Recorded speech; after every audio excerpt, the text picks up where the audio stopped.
Itu rata-rata satu koperasi desa Merah Putih atau Kelurahan Merah Putih itu akan menyerap tenaga kerja langsung itu 20, Pak. Yang langsung.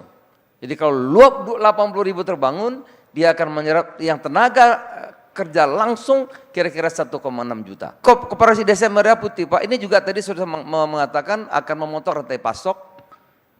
Yang biasanya petani pendapatnya kecil tapi dia membayar dengan harga yang lebih tinggi. Karena dari produsen ke distributor, ke agen, ke pengecer. Jadi rantai pasok yang panjang. Bung Hatta mengatakan tidak mungkin Indonesia terang hanya satu obor Monas. Tapi Indonesia akan terang kalau setiap lilin-lilin di desa menyala terang. Itulah Kopdes. Kita berharap gerakan ekonomi rakyat yang dicanangkan oleh Bapak Presiden itu akan tumbuh di setiap desa, Pak.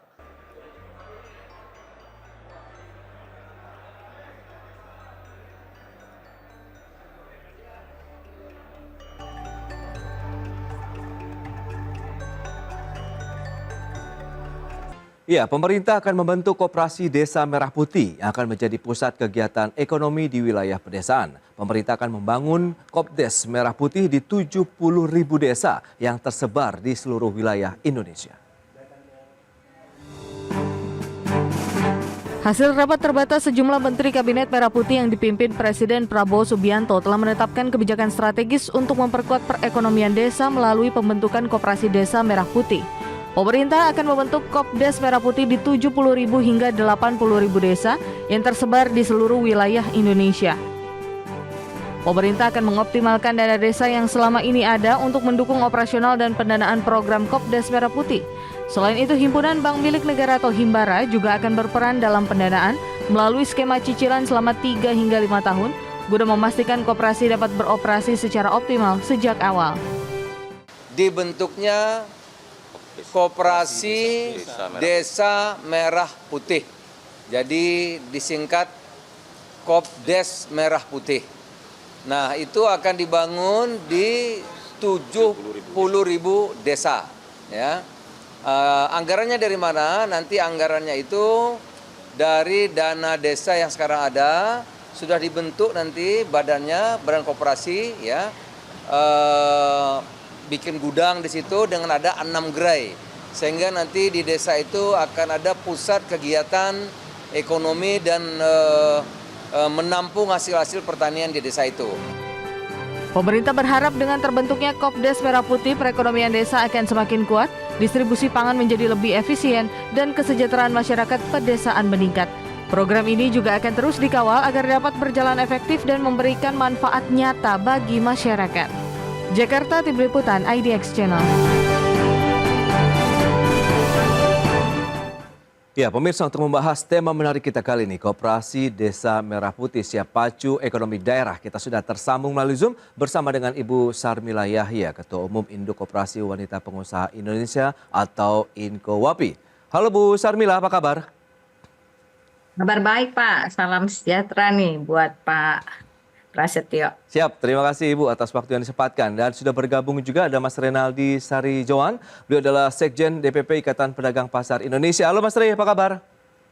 Halo Mas Pras, alhamdulillah sehat. Baik, terima kasih atas waktu yang disempatkan. Dan sebelum membahas lebih jauh, Bu Sarmila, kita akan review terlebih dahulu nih. Bagaimana sih update dari INKOWAPI terkait dengan kondisi kinerja dunia usaha nih, terutama di saat momen Ramadan kali ini, Bu. Seperti apa kondisinya? Makasih Mas Pras, salam hormat nih buat teman-teman IDX Channel. Lama kita nggak bersilaturahmi. Ya, kondisi kekinian kita lagi sibuk nih Mas Pran. Alhamdulillah INKOWAPI dilibatin nih dalam program makan bergizi gratis. Jadi kita lagi membantu teman-teman pengusaha-pengusaha di daerah yang punya dapur-dapur untuk bermitra dengan BGN untuk membantu program makan bergizi gratis ini tanggal 17 nanti Maret insya Allah kita mulai start Mas untuk launching pertama. Ya, begitu. Baik, itu berarti update kesibukan dari pelaku usaha INKOWAPI begitu. Nah, kalau bicara mengenai kondisi koperasinya sendiri di tanah air, review dari INKOWAPI sendiri bagaimana, Bu Sarmila? Ya, alhamdulillah di era kepemimpinan Pak Prabowo ini Kementerian Koperasi dan UKM itu dipisah dua ya Mas, sesuai dengan prediksi kita bersama. Artinya Kementerian Koperasi ataupun koperasi mendapat perhatian serius dari pemerintah.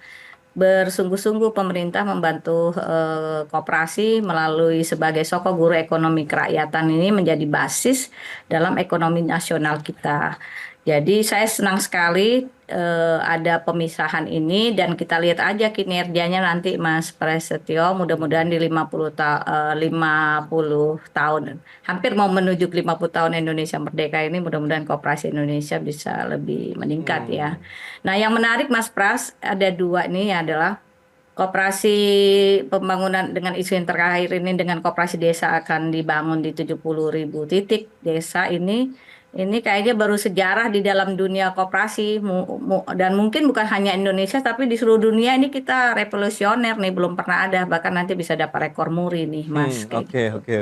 Menarik untuk dicermati nih Bu Sarmila. Baik, kita ke IKP nih Mas Rey. Kalau kita lihat bagaimana terkait dengan pergerakan harga pangan begitu. Ingat tadi beberapa aktivitas Inkowapi adalah bagaimana ikut terlibat begitu dari program makan bergizi gratis begitu. Berarti kan kita butuh supplier, bagaimana ketersediaan, stok, pasokan harga pangan, kemudian harga yang juga stabil begitu di tingkat pedagang pasar modern maupun tradisional ini. Silakan Mas Rey. Ya, Mas Pras, saya ingin sampaikan dan ingin laporkan beberapa poin hari ini perkembangannya, situasi harga bahan pokok di pasaran tentu, hasil laporan dari anggota kami di berbagai daerah, ini beberapa komoditas pangan terkerek naik ya, seperti minyak goreng. Ini yang curah itu saja sudah di angka 19.000. Kemudian ada gula pasir yang sudah tembus di 18.300 sampai 18.400. Kemudian bawang merah, bawang putih di kisaran 50 ribuan. Cabai rawit merah ini yang cukup pedas, saya kira ini semakin pedas harganya itu di 120.000 per kilogramnya. Itu hampir sama seperti daging, Mas Pras, harganya per kilo, kurang lebih ya. Cabai merah keriting juga mengalami kenaikan di 78 sampai 80.000. Yang TW besar itu 81 sampai 82. Nah, ini ayam juga memasuki fase pertama Ramadan ini, kami sebutnya fase pertama di H+3 ini, ada kenaikan kurang lebih 1.000 sampai 2.000 rupiah per kilonya di angka 42 sampai 43.000. Terakhir daging sapi yang masih bertengger di 140.000. Demikian. Oke, berarti memang rata-rata menjelang Ramadan karena demand-nya juga tinggi begitu ya, menjadi salah satu pemicukah begitu terjadinya lonjakan harga di bahan pangan, Mas Rey? Ya, tentu ini rumus ekonomi seperti biasa ya, Mas Pras ya. Ada supply and demand yang terganggu sehingga memicu beberapa komoditas pangan akhirnya naik. Nah, kami melihatnya sebenarnya selama pedagang di pasar itu mendapatkan supply yang melimpah atau banyak, tentunya akan H+7, H+10, H+15 ini akan melandai harganya. Kemudian akan turun jika itu terjadi.